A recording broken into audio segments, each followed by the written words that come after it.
এই দলে এখনো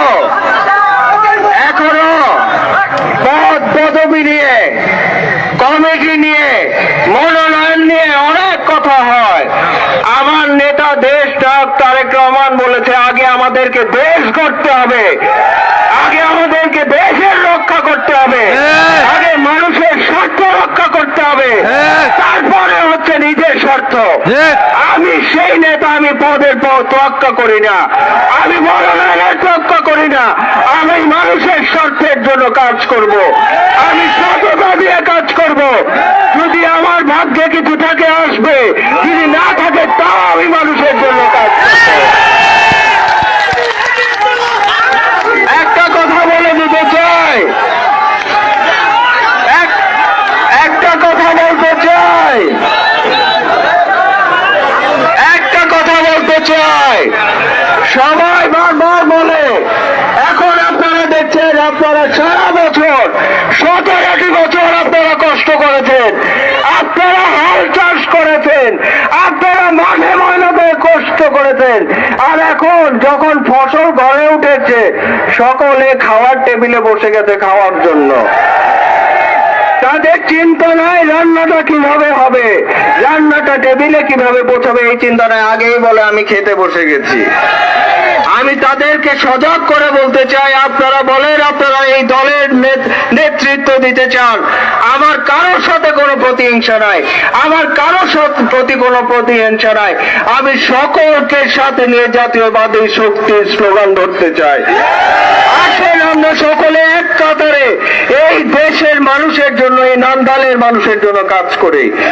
আগে আমরা এই দেশের শৃঙ্খলা ফিরিয়ে আনি, আগে এই দেশকে আমরা দুর্নীতি মুক্ত করি, এই সমাজকে আমরা মাদক মুক্ত করি, এই দেশে যেন মানুষ আইনের আশ্রয় পায়, কারোর সাথে যেন কোনো অন্যায় না হয়, তাহলে কিন্তু আপনারা আমার পাশে পাবেন।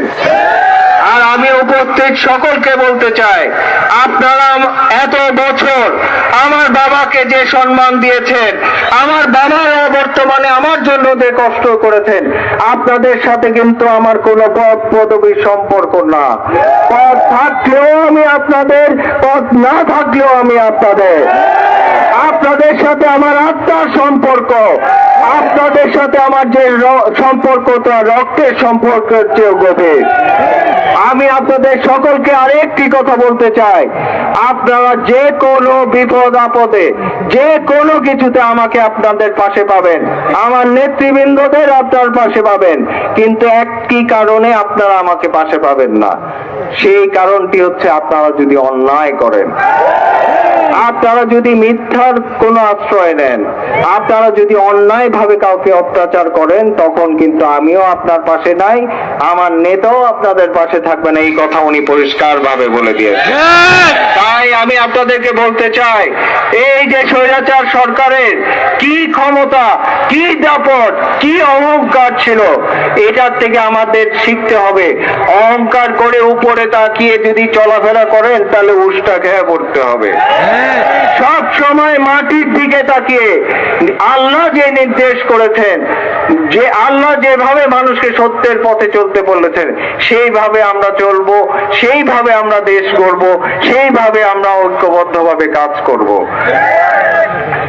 আমি আপনাদের সকলকে দুঃখ প্রকাশ করতে চাই, আজকের এই আয়োজন দেশে আপনারা জানেন আমাদের দলীয় কিছু সিদ্ধান্ত হয়েছে, আমাদের দলীয় কিছু নির্দেশনা আছে, যে নির্দেশনা মেনে আমাদেরকে কাজ করতে হয়। আমাদের এখানে সমাবেশ, চেয়ার বা এখানে সামিয়ানা করার আমরা পর্যাপ্ত ব্যবস্থা করতে পারিনি, আমাদের সময় স্বল্পতা এবং নানান বাধ্যবাধকতার কারণে। আমি সেই জন্য আমি আমার দলের পক্ষ থেকে, আমার নেতৃবৃন্দর পক্ষ থেকে আপনাদের সকল কাছে ক্ষমা চেয়ে নিচ্ছি, এবং আমি আপনাদের সকলের কাছে একটি আবদার শেষবারের মতো করতে চাই। এখানে নান্দাইল পৌরসভা থেকে শুরু করে প্রত্যেকটি ইউনিয়ন থেকে, প্রত্যেকটি ওয়ার্ডের থেকেই কিন্তু নেতৃবৃন্দ এসেছেন, ঠিক কিনা? আমি কিন্তু এইবার আপনারা সকলে আমার বাড়িতে এসেছেন, আমি আপনাদের বাড়িতে যেতে চাই। আমি আপনাদের প্রত্যেকের বাড়ি বাড়ি পৌঁছে আমি আপনাদের বাড়ি চিনতে চাই। আমি আপনাদের এলাকায় গিয়ে আপনাদের মা বোনদের সাথে কথা বলতে চাই। আমাদের দলের যে 31 দফা যে রূপরেখা রাষ্ট্র কাঠামোর যে 31 দফা আছে, এই 31 দফার বার্তা আমি আপনাদেরকে সাথে নিয়ে আপনাদের এলাকাবাসীর কাছে পৌঁছে দিতে চাই। সেই জন্য সকল মতভেদ, সকল প্রতিযোগিতা ভুলে মনে করতে হবে আমি আপনাদের ভাই, আমি আপনাদের ভাতিজা, আমি আপনাদের সন্তান।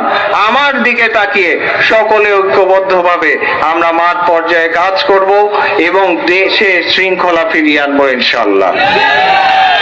আমি আমার বক্তব্য আর বেশি আমার বক্তব্য আর বেশি দীর্ঘায়িত করতে চাই না। আপনারা সকলেই অনেক পরিশ্রম করেছেন, অনেকেই ক্লান্ত। আমি আপনাদের সকলের প্রতি কৃতজ্ঞতা এবং ধন্যবাদ জ্ঞাপন করছি এবং আমি আপনাদেরকে কথা দিচ্ছি